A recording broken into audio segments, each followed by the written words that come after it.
Good morning. Today is Wednesday, March 22nd, B-Day. I'm Jillian Flynn. And I'm Alexa Bastardi. And this is Kennedy Live. Now for some school announcements. The Friendship and Divine Compassion Club is running a coin collection for the next 3 weeks for the Leukemia and Lymphoma Children's Organization. Please be generous. There will be boxes in every homeroom. There's a Lenten food drive happening up until Easter. There's a box in every homeroom. Everyone should bring in at least 2 cans. There will be a meeting of the girls' varsity volleyball team today during homeroom in the library. There's a Service Academy meeting in the library today after Kennedy Live. And now for This Day in History with William. Hi, I'm William Kasberg, and this is This Day in History. In 1765, the Stamp Act was enforced on the colonies. The Stamp Act affected the American colonies greatly and led to much of the colonists to rebel against the British.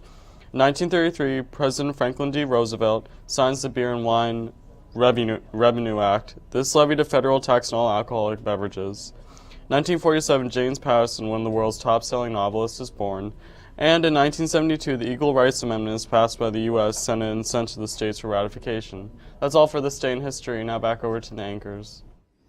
Another announcement. Please check to see what community service opportunities are available on our website. Deadlines for some opportunities are approaching, so it is important that everyone keeps an eye on the list as it continues to be updated. In world and local news, severe weather ramps up again this week from the southern plains into the southeast. The real threat begins tomorrow with forecasters predicting severe storms across the Texas and Oklahoma panhandles into western Kansas. Expect the full spectrum of activity with hail, damaging wind, and dangerous lightning, flash flooding, and tornadoes. Storms continue on Friday from San Antonio to Kansas City, while on Saturday, most of the severe weather to be confined to the lower Mississippi and Tennessee River valleys. Supreme Court nominee Neil Gorsuch said before his Senate committee yesterday he's made no promises to President Trump or anyone else about how he'll vote on certain issues. He also testified he'll have no trouble as a justice holding anyone accountable, including the president who picked him. The 49-year-old Denver appeal court judge was able to keep a smile on his face during most of the questioning, which will continue today.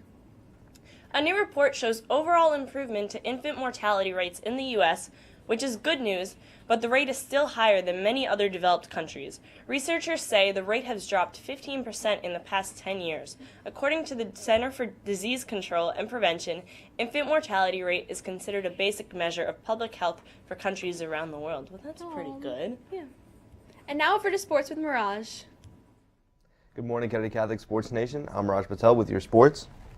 In the NBA, the Raptors beat the Bulls 122-120. DeMar DeRozan had 42 points, and Jimmy Butler had 37. The Nets beat the Pistons 98-96. Brook Lopez had 29 points, and the Pelicans beat the Grizzlies 95-82. DeMarcus Cousins had 42 points and 17 rebounds. In baseball, Team USA beat Japan 2-1, and they head to the World Baseball Classic final. And in the MLB, the Blue Jays beat the Orioles 5-2, and the Brewers beat the Dodgers 5-4.